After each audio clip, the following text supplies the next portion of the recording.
تم نے پوچھا کہ حضور کو ثانی کیوں کہا، ابو بکر اول کیسے ہو گئے؟ تو فرمایا تم نے غار ثور کا منظر نہیں دیکھا، آگے پیچھے دائیں بائیں تو ابو بکر چلتے رہے، جب غار میں داخل ہونے کا وقت آیا ابو بکر نے عرض کیا آقا آپ باہر رہیں، پہلے میں جاؤں گا، غار میں پہلے میں جاؤں گا، ممکن ہے کوئی سانپ ہو اور مہلک چیزیں ہوں، سوراخ ہو، تو غار میں داخل ہونے والا پہلا ابو بکر تھا حضور کی جان کے لیے۔ اندر گئے، جہاں سوراخ نظر آتا، پاس کچھ نہ تھا، اپنے ہی کپڑے پھاڑ کر اس سوراخ کو بند کر دیتے، پھر اور سوراخ نظر آتا، پھر کپڑے پھاڑ کے بند کر دیتے، پھر اور سوراخ نظر آتا، بند کر دیتے، سارے سوراخ اپنے کپڑے پھاڑ پھاڑ کے بند کر دیے، اور ایک سوراخ بچ گیا، اس کے لیے کپڑا نہ بچا کہ ستر بھی تو رکھنا ہے، اپنا پردہ بھی رکھنا ہے جسم کا، مگر اب کوئی کپڑا نہ بچا جو سوراخ بند کرنے کے کام آئے، وہاں اپنی ایڑی رکھ دی کہ اگر سانپ ہے اس میں کوئی تو مجھے ڈس لے، میرے محبوب کو نہ ڈسے۔ سارے سوراخ بند کر کے جو دو میں سے پہلا اندر گیا، تب عرض کیا آقا اب آپ آ جائیے، اس لیے حضور دو میں سے دوسرے ہوئے داخل ہونے کے اعتبار سے۔ تو ثانی اثنین کہہ کر صدیق کی وفا کا اللہ نے بیان کر دیا۔ دراصل ایک بڑا لطیف اشارہ کیا کہ کسی کا ذہن اس طرف جائے اور سوچے کہ حضور دو میں سے دوسرا کیوں ہوئے، تو اشارہ کیا دوسرا یوں ہوئے کہ ابو بکر نے روک دیا تھا، حضور پہلے اگر جان لیوا کوئی چیز ہے تو مجھے جان دینے دیجئے، بعد میں آپ آئیے۔ تو غار میں داخل ہونے میں جو دوسرے تھے اور جان دینے کے لیے جو پہلے تھے، قرآن مجید کا سیاق بھی یہی تقاضا کرتا ہے، یہ ارجا بات تھی۔ اب دوسری بات کا امکان چونکہ رد نہیں، تو میں نے کہا اگر امکاناً ثانی سے مراد سیدنا ابو بکر صدیق کو لیا جائے تو اول حضور ہوئے، تو جب اول حضور ہوئے تو اس امکان مرجعیت یعنی اس کو مرجع بنا کر اس امکان کی بنیاد پر حضور اول ہوئے، تو قرآن کی نص وارد ہوئی کہ مصطفیٰ تمہارے بعد ثانی ابو بکر ہے۔ تو جب رب کائنات دو کو معیت تامہ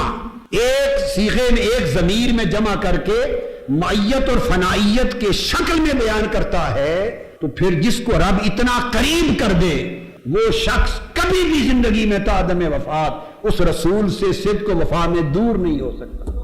اور پھر فرمایا اذ یقول لصاحبہ، اب یہاں کے فرمایا جب اپنے صحابی اپنے صاحب سے فرما رہے تھے لا تحزن ان اللہ معنا، گھبرا نہیں، غم نہ کر، اللہ ہمارے ساتھ ہے۔ معنا میں پھر جمع کا صیغہ اپنے دونوں کے لیے جمع کر کے اللہ ہمارے ساتھ ہے۔ ان کی پریشانی سیدنا صدیق اکبر رضی اللہ تعالیٰ عنہ کی یہ بات طے ہے، ہر مفسر نے لکھی ہے، اہل سنت اور اہل تشیع میں ہر مفسر نے بلا اختلاف لکھی ہے کہ پریشانی انہیں اپنی جان کی نہ تھی، آقا علیہ الصلوۃ والسلام کی جان پاک کی تھی۔ جسے اپنی جان کی فکر نہ رہے، فقط محبوب کی جان کی فکر رہے، اسی کو فنا کہتے ہیں۔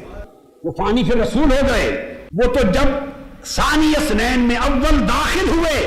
اول داخلے نے انہیں فانی پھر رسول کر دیا۔ اب ان اللہ معنا اگر فرما دیتے کہ میرے ساتھ اللہ ہے، تو اس کا مطلب ہوتا کہ حضور باقی رہتے۔ ارے مصطفیٰ تو پہلے بھی باقی تھے،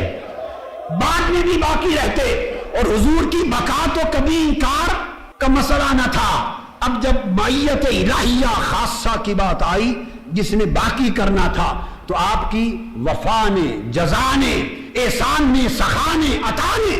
گوارا نہ کیا۔ جو مجھ میں فنا ہو گیا ہے، معیت الہیہ کا وقت آئے مجھے بقا ملے اور وہ فانی رہے۔ معنا کہہ کر فرمایا کہ اللہ کی معیت ہم دونوں کے ساتھ ہے، ابو بکر اگر میں باقی رہوں گا تو بھی باقی رہے گا، اللہ ہم دونوں کے ساتھ ہے۔ یہ نہیں ہو سکتا کہ جب دونوں کے ساتھ ہے تو مصطفیٰ کے ساتھ اور طریقے سے ہو اور دوسرے کے ساتھ اور طریقے سے ہو، چونکہ وہ پہلے فرما چکا ہے ثانی اثنین، دو میں سے دوسرا تو مصطفیٰ ہے۔ تو یہ نہیں ہو سکتا کہ جب وہ معیت کے ساتھ ورود فرمائے اپنی شان معیت کے ساتھ، تو مصطفیٰ کو ایک الگ چشمہ معیت میں سے دے اور ابو بکر کو کسی اور چشمہ معیت میں سے دے، کیونکہ معنی ایک کلمہ ہوا۔ سو معیت کا جو چشمہ جس سے مصطفیٰ نے پیا، اسی معیت کے چشمے سے ابو بکر صدیق باوفا نے پیا۔ سو جو بقا تاجدار کائنات کو ملی، وہی بقا